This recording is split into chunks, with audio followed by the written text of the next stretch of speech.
Hello, my name is Lorna Callery-Sithole and I am a poet, and I have a new publication coming out and it's called Pigeon with Warburtons and Other Poems, and it's been released in February with Speculative Books, who are amazing. Buy it. My English teacher always said, Lorna, you should go to uni to study English. At that point I hated reading, so I was like, what's the point in that? And she gave me Pride and Prejudice, and I just thought that was...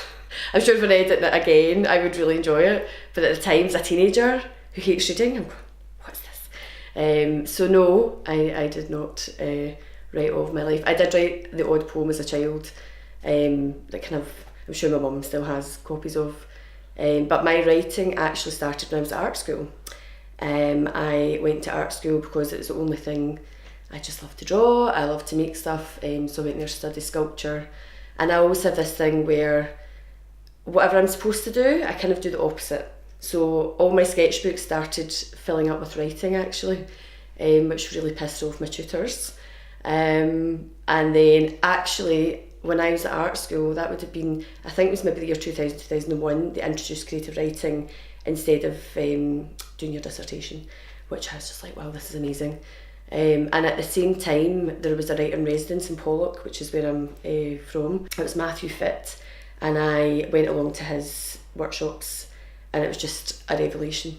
And I just found it was like a tap. As an artist, you have a visual language, and for me, writing, you know, it is like poetry is so visual.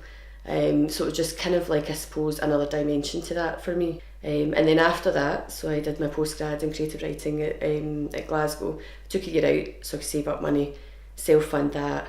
And then, so as I was saying, I tend to do the opposite of what I'm supposed to do. Then I started making artworks while I was on a master's in creative writing, so it's quite funny. Most of my writing's actually been quite urban, hence the pigeon. I love pigeons. Weird fascination with pigeons. But yeah, I think it's mostly quite urban, and I think a lot of it, I think growing up like I grew up in Pollock, it's a socially deprived area, all of that, you know, and just, I suppose that kind of shapes how you see the world, and you kind of find ways of commenting on, you know, commenting society or maybe politically things that are happening, but just kind of by looking at the minutiae and the everyday things that people maybe kind of don't notice. And I think there's a lot of beauty in that urban landscape that other people, you know, our people might not necessarily think is beautiful. I would disagree. I'm in Lint House now, which is, yeah, I have been, I've kind of would support local events, and I had a studio in Lint House, and there was it's not very, obviously it's in Govan, so it's not typically like an artsy place or anything like that, but there is certainly wee pockets of things happening, and I think local community is so important, definitely. And it's, I mean, you look at something like Govan Hill Baths, it's like the people made that happen, you know, and listening to Jim giving the history of that, I didn't actually know the full history, and about like the occupation of the baths and stuff, and it's just amazing.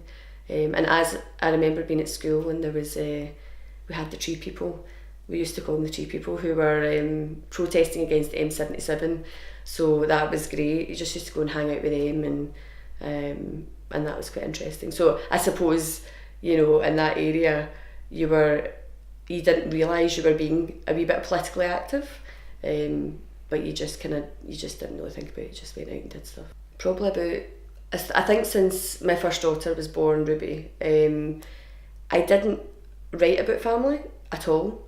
And I think now what's quite interesting is, like, that's what I've realised, especially putting the collection together, you kind of realise how much your own mother and father actually did for you, specifically your mother probably, and all the mothers before her.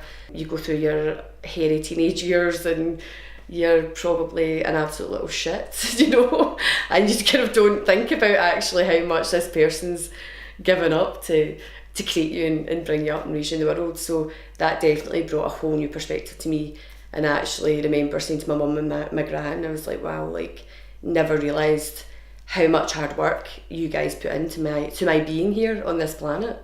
And also, I think, you know, my father passed away when I was kind of 11, and that's always been a big influence, I think. but it's not something that I felt comfortable writing about until quite recently. I think probably like being at Glasgow Uni and doing the Masters, so that was actually, my tutor was Tom Leonard, and I actually didn't know who he was, which was quite funny. And it was when I bumped into my olds, because you know I didn't read until I went to art school really, and I bumped into an old tutor and they were like, "Oh my god, your tutor's Tom Leonard, that's amazing." And I'm like, "Oh, okay, I better go and do my research." And I was like hugely embarrassed that I didn't know. And it was so funny. I remember I pressed the buzzer and he's just like, "Okay, hen, come on up." And I just thought, I'm just put at ease by that somehow. When I walked in, his wife Sonia actually taught me at school, and he had lived in Leithland. They had both lived in Leithland Road, which is where my granny lived, and so they lived in Pollock as well. So it was actually quite funny. So I suppose we kind of clicked right away.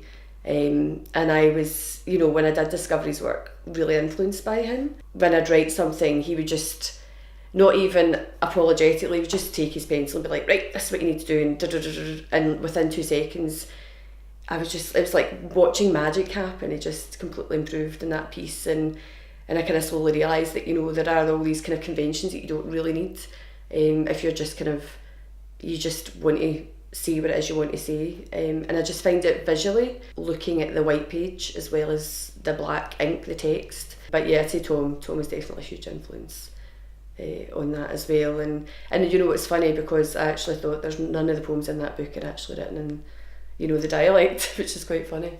And I remember it was actually Sammy Dow's, and I was sat there in the audience, and I just thought, I was just bowled over by the quality of work that people were not reading, performing, and that was a whole new concept to me. Actually performing work in front of people terrified me, and I actually have a really bad memory. I don't remember.